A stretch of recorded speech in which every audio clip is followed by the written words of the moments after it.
Hi അസ്സലാമു അലൈക്കും, welcome back. ഇന്ന് ഞാനിവിടെ കാണിക്കുന്നത് നല്ല ടേസ്റ്റി ആയിട്ടുള്ള അടിപൊളി സ്വീറ്റ് പാനിപൂരി റെസിപ്പിയാണ്. ഈ വീഡിയോ കണ്ട് ഇഷ്ടമായെങ്കിൽ എൻ്റെ ചാനൽ സബ്സ്ക്രൈബ് ചെയ്ത് ബെല്ലൈക്കൺ എനേബിൾ ചെയ്ത് ഓൾ എന്ന ഓപ്ഷൻ ക്ലിക്ക് ചെയ്യുകയെങ്കിലേ ഞാനിടുന്ന വീഡിയോസിൻ്റെ നോട്ടിഫിക്കേഷൻ നിങ്ങൾക്ക് ലഭിക്കുകയുള്ളൂ. ഇത് റെഡിയാക്കാൻ വേണ്ടിയിട്ട് ഞാനിതവിടെ ഒരു കപ്പ് പാൽ ഒഴിച്ചിട്ടുണ്ട്. അത് ചൂടായി വരുമ്പോഴേക്കും ഒരു ബൗളിൽ 1.5 ടീസ്പൂൺ കസ്റ്റാർഡ് പൗഡറും 3 ടേബിൾ സ്പൂൺ പാലും ഒഴിച്ച് കലക്കിയെടുത്തിട്ടുണ്ട്. പിന്നെ പാലിലേക്ക് ഞാൻ കുറച്ച് ഫ്രഷ് ക്രീമാണ് ഒഴിച്ച് കൊടുത്തിട്ടുള്ളത്. ഉണ്ടെങ്കിൽ ചേർക്കുക, മിൽക്ക് മെയ്ഡ് ഉണ്ടെങ്കിൽ ചേർത്താൽ നന്നായിരിക്കും. എൻ്റെ കയ്യിലില്ലാത്തതുകൊണ്ടാണ് ഞാൻ ചേർക്കാതിരുന്നത്. ഇനി ഇതിലേക്ക് 3 ടേബിൾ സ്പൂൺ പഞ്ചസാര ചേർക്കാം.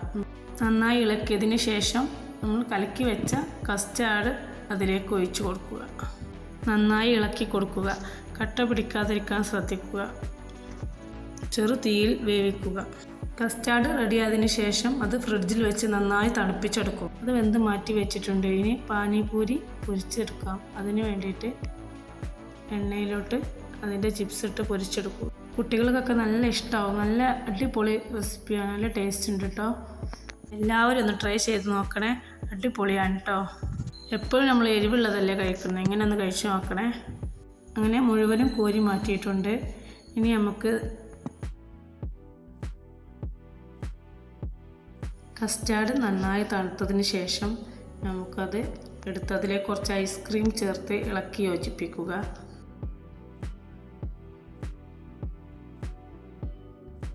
അതിനുശേഷം നമുക്ക് പാനിപൂരി എടുത്ത് അതിന് ഓരോ ഹോൾസ്, മുകളിൽ ഇങ്ങനെ ഹോൾസ് ഇട്ട് കൊടുക്കുക.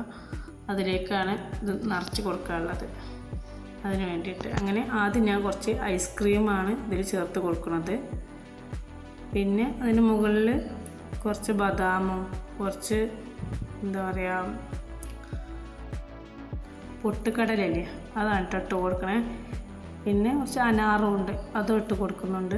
പിന്നെ ടൂട്ടി ഫ്രൂട്ടി ഇട്ട് കൊടുക്കുന്നുണ്ട്. ഇങ്ങനെ എല്ലാം കൂടി ഇട്ട് അതിൻ്റെ മുകളിൽ കസ്റ്റാർഡാണ് ഒഴിച്ച് കൊടുക്കുന്നത്. ആ കസ്റ്റാർഡ് ഒഴിച്ച് കൊടുക്കുക.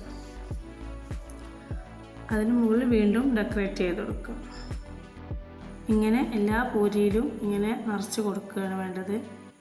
ഇത് കഴിക്കാൻ നല്ല ടേസ്റ്റാണ് കേട്ടോ. എല്ലാവരും ഒന്ന് ട്രൈ ആക്കി നോക്കണേ. ഇത് ഫ്രീസ് ചെയ്ത് കഴിക്കാനും നല്ല ടേസ്റ്റ് ആട്ടോ. ഞങ്ങളിത് കുറച്ച് ഫ്രീസ് ചെയ്ത് കഴിച്ച് നോക്കിയിട്ടുണ്ടായിരുന്നു. അടിപൊളിയാണ് കേട്ടോ. എല്ലാവരും ഒന്ന് ചെയ്ത് നോക്കണേ. ഇന്നത്തെ വീഡിയോ ഇത്രയേ ഉള്ളൂ. എല്ലാവർക്കും ഇഷ്ടമായെന്ന് വിചാരിക്കുന്നു. ഇഷ്ടമായെങ്കിൽ ലൈക്ക് ചെയ്യുക, അഭിപ്രായം കമൻറ്റ് ചെയ്യുക. അടുത്ത വീഡിയോയിൽ കാണാം. Bye bye.